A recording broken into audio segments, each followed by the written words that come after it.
Hey everyone, Steve Gonza here. Hopefully my sound is working this time. Let me know if it's not in the comments. I want to tell you guys about some patients I had today, one in particular, and I want to relate it back to a really funny story of my uncle. And it's all about autopilot. And if you're running, do you ever go through a run and you're just kind of running through it and all of a sudden you didn't remember the last mile, you're just completely on autopilot during your runs. This is pretty common. It's a phenomenon known as dorsal streaming. I'm going to talk about that in a second, but let me know if this has ever happened to you. So my uncle, this is the funniest story. It's happened to me, but not in this way. So my uncle's driving his son to school one day, and he gets about halfway there, and he realizes that, oh crap, it's Saturday. And then he looks in the back of his car and goes, I don't even have my son. And he ends up driving home on a Saturday, not even realizing that it wasn't a school day, it wasn't a work day, it wasn't anything. He was just completely on autopilot, driving around. And I've done this if I'm driving to work, and it's a Saturday, but I'm really going, past, I'm going to another destination. I'll get off at my work exit because I'm completely on autopilot. Now, this is exactly what's happening with a lot of us in our running, and truthfully, autopilot becomes second nature, becomes a habit, and it can really torch your run form and make you run less efficiently. So we're putting together this program. You can check out, it's myrunform.com. We actually do this every single year, but I want to talk to you about running form and the fact that just because you run a certain way and it feels comfortable doesn't necessarily make it right. So there's this phrase I use called you're efficient at being inefficient. And what that means is if you do any task long enough, your body will rewire this habit system so you'll learn how to do it more and more efficiently. It's why if you're learning to play the piano for the first time, you can't find the keys, you don't know what you're doing, and all of a sudden you can talk and play and you can look around because you just know where the keys are. For example, when you put you tie your shoes, right? This is a perfect example. When you tie your shoes, you don't have to go loop, swoop, and pull unless you're working with a toddler like myself, because you just go, oh, there's a program up here that I have stored in my brain that tells me how to tie my shoe. I'm just going to run that program. So you put your shoes on without even thinking about it.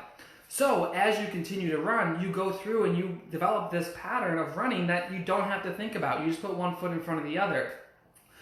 Trouble with that is it makes for bad habits and makes it very difficult to break them. So what you need to do is you need to learn how to identify, these bad habits. You need to learn how to fix them, and you have to be consciously thinking about them. So this goes to anyone who's looking to improve your run form. You have to be able to identify it. So I want to talk to you about the key things that you should be looking at when you're looking at run form. This goes back to the patient today who was always on autopilot. So what we did is we did this little quick analysis, got her up on the treadmill, and started talking about, okay, there's this not a laundry list, but there's these things that you need to work on. Let's prioritize them.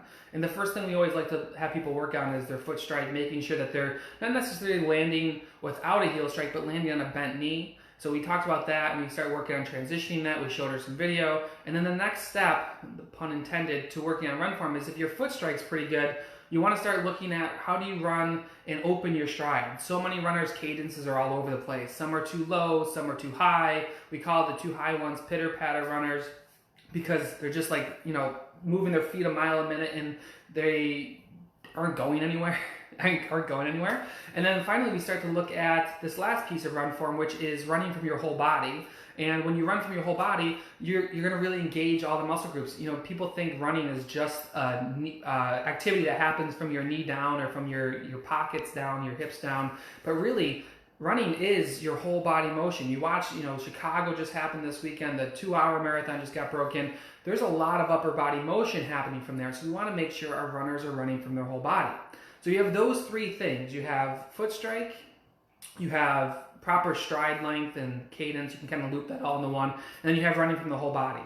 There's this fourth pillar that is tough because none of the books are going to teach you about it. They're going to, not have the background to work on, which is mechanics. Not just how does your foot land, but how is your foot reacting with the ground? How are your hips reacting with the ground? Because that is the true test. You can have good run form, but if you don't tackle this last piece, which is your strength, your mobility, your mechanics, run form doesn't matter. So really cool. We're going to be working with this runner, and I'll get some video up for you guys to take a look at. But you should be dedicated to working on your run form. It is difficult, but you have to first identify what you need to work on. So what we're doing here at RunSmart is we actually do this every October, and you can check it out at myrunform.com. We are opening up a discount to everyone to take advantage of a run analysis. You can go to myrunform.com or the link in this post and check out some of the details there. But essentially, you can provide us your videos. We're going to look at them and give you everything you need back. If you ever seen me draw on the screen, it's pretty cool. It's pretty neat. We send those videos back to you and give you like, okay, this is what you're going to work on and what's going to happen. Great for anyone who's looking to run more efficiently, has big goals coming up in the next, 2020, 2019 and beyond. It's really important to know what you're doing. And this is the one thing that, and maybe you guys do this, I don't know, does anyone evaluate their run form in the window when they run by it? And you kind of look to see what you look like. Not the greatest way to go about things, but it's generally when most people look at themselves in their run form is when they're running by a shop window. So if you want some help with your run form, check out the link in this post. We're going to be offering this for the next, depending on when you watch this, it's going to be only 10 days of an open window.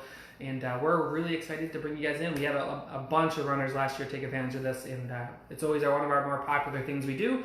And it's going to get you guys off on the right foot, pun intended again, for the new year and for the rest of the year and whatever you have coming up. So check out myrunform.com. We have that coming up, and I will talk to you guys pretty much for the next 10 days all about run form. So stay tuned while we get this thing kicked off. All right, everyone. Have a great day. Bye-bye.